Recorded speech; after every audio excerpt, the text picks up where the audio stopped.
Ngobras. Ngobrol bareng Ustaz. Ukur, rapikan, amalkan. Assalamualaikum warahmatullahi wabarakatuh.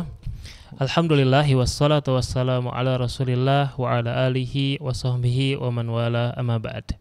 Kembali lagi di podcast Ngobras, ngobrol bareng Ustadz. Spesial edisi menjelang berbuka. Sahabat Villa, ketika kita menjalani puasa di bulan Ramadan, ya tak jarang kita mendapati saudari-saudari kita dari muslimah ya harus menghadapi bulan Ramadan atau puasa dalam keadaan hamil ataupun seorang ibu yang sedang menyusui. Nah, ini mungkin ada pembahasan yang perlu kita bahas ya, di antaranya bagaimana apakah dia melanjutkan puasa atau tidak, kemudian kalau misalkan dia tidak puasa, kemudian bagaimana panduan untuk mengganti puasa tersebut. Alhamdulillah bersama kita Al-Ustadz Harfi Firdaus hafidhahullah ta'ala. Assalamualaikum Ustadz. Waalaikumsalam warahmatullahi wabarakatuh. Sehat ya Ustadz ya? Alhamdulillah, semoga Ustadz dan keluarga senantiasa sehat walafiat. Amin.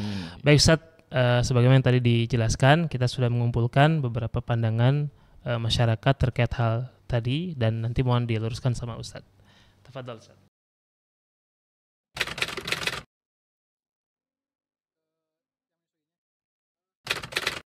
Harusnya sih memilih berbuka. Ya memilih berbuka aja barang gitu. Kurang tahu sih. Kalau saya ya sama, lebih memilih berbuka untuk kesehatan si bayinya dan ibunya juga sih Pak. Biasanya sih memilih berbuka ya, karena kalau lagi hamil kan si bayinya lapar. Dianjurkannya tidak berpuasa karena dapat mengganggu perkembangan janin. Masya Allah. Begitu Ustadz ya, mungkin Ya. mohon penjelasannya Ustadz. Baik. Bismillahirrahmanirrahim. Alhamdulillah wassalatu wassalamu ala rasulillahi wa ala alihi wa sahbihi wasallim.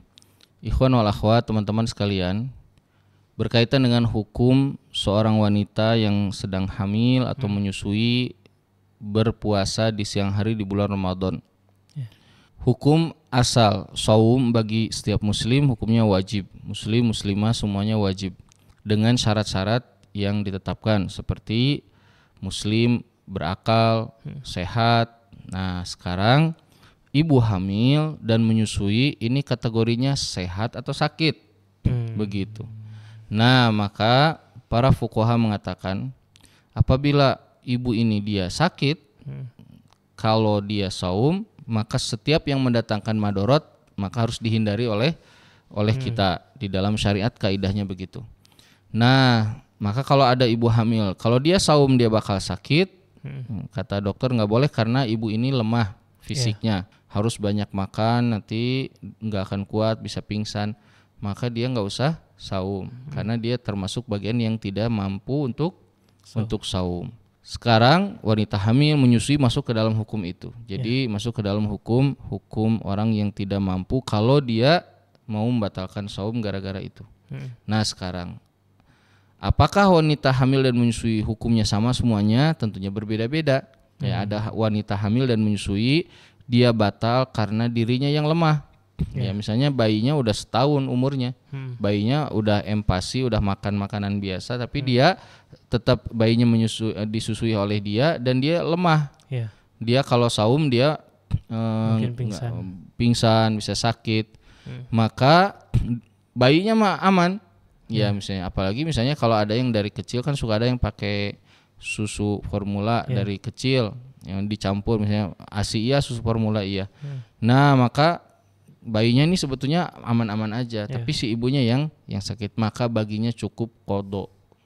Baginya cukup qadha saja berdasarkan firman Allah, wa man kana minkum maridon aw ala safarin fa'iddatun min ayamin ukhra, maka ganti di hari yang lain. Atau di ayat sebelumnya faman kana minkum maridon ya aw ala safarin. Nah, siapa di antara kalian yang sakit, jadi dia harus qadha. Sekarang apabila seorang ibu hamil dan menyusui, dia ini batalnya karena bayinya, bukan karena dirinya sih kuat, tapi kata dokter ini bayinya lemah, janinnya lemah, ibu harus banyak makan. Maka dia jadi tidak saum karena siapa? Karena orang lain. Kalau karena orang lain, maka dia wajib qadha plus fidyah. Double. Jadi double. Ya, sama seperti seorang laki-laki yang lagi berdiri di pinggir sungai terus tiba-tiba ada orang tenggelam, minta tolong. Dia loncat ke sungai itu dan kemudian meminum air sungai itu tidak sengaja karena menolong orang. Ya, dan dia loncatnya sengaja menolong orang. Nah, maka dia batal karena menolong orang. Dia bayar qada dan bayar fidyah. Jadi bagi ibu-ibu yang menyusui dan ibu-ibu yang hamil nggak ada bayar fidyah saja dan nggak ada khilafiyah. Ya. Bahkan mazhab Hanafi mengatakan cuma qada saja mau manapun keadaannya.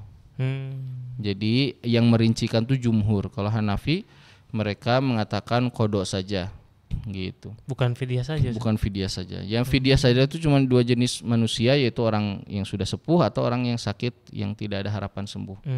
Nah, di Indonesia banyak masyarakat kita fidyah aja deh, gitu, fidyah betul, aja. Ini tidak dibenarkan karena bertentangan dengan dalil Al-Quran dan dalil Sunnah. Jadi bayar fidyah atau bayar qada atau qada dengan fidyah. Gimana kalau dia batalnya gara-gara dirinya dan bayinya? Nah, di sini pendapat yang kuat menurut madhab yaitu adalah qada saja. Kalau dua alasan itu bergabung, begitu. Jadi nanti kalau misalnya tidak kuat, Ustaz gimana kalau saya ini hamil tiap tahun? Ya, gimana kalau misalnya punya anak sampai 5, 6 ya. 6 kali hamil berarti 6 Ramadan ditambah nanti menyusui 2 tahun berarti bisa jadi 8 kali gitu. Dia dalam keadaan tidak saum di bulan Ramadan.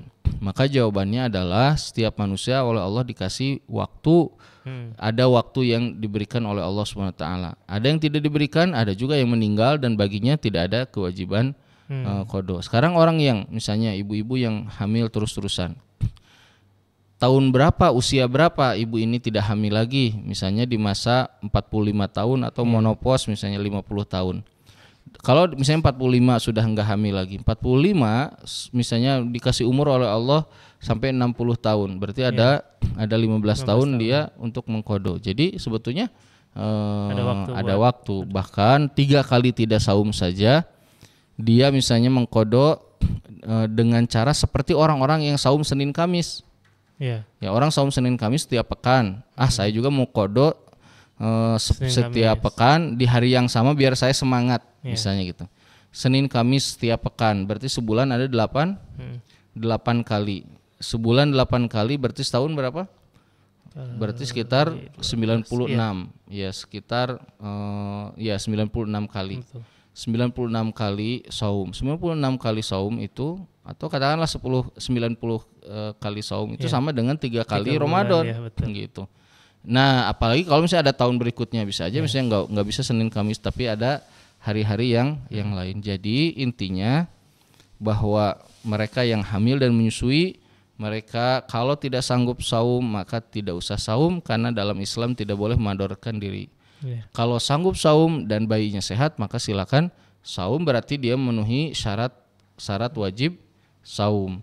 Tapi kalau nanti tidak saum ada kewajiban, ya baik itu qada atau qada dan fidyah, begitu rincian. Alhamdulillah cukup jelas untuk penjelasannya. Semoga bisa mencerahkan umat gitu ya, terutama para muslimah yang mengalami hal demikian, baik itu hamil ataupun menyusui ya. Mudah-mudahan ini menjadi panduan untuk kita semua dapat menjalankan dari apa yang telah diwajibkan saja, karena kan qada itu kewajiban gitu ya. Qada wajib hutang. Baik, alhamdulillah sahabat Filas sekalian, semoga ilmu yang disampaikan di episode kali ini bermanfaat untuk kita semua dan sampai jumpa di episode berikutnya. Wassalamualaikum warahmatullahi wabarakatuh. Waalaikumsalam warahmatullahi wabarakatuh. Rasulullah Shallallahu Alaihi Wasallam semakin dermawan di bulan Ramadan. Dari Abdullah bin Abbas radhiyallahu anhuma, beliau berkata, Rasulullah Shallallahu Alaihi Wasallam adalah manusia yang paling dermawan melakukan kebaikan, dan kedermawanannya semakin menjadi-jadi di bulan Ramadan sampai beliau wafat. Hadis riwayat muttafaq alaih. Mari ikuti jejak Rasulullah dengan cara salurkan infak, sedekah, zakat terbaiknya melalui. Semoga Ramadan ini dan seterusnya menambah keberkahan bagi rezeki sahabat Filas sekalian. Syukran wa jazakumullah khair. Barakallahu fikum.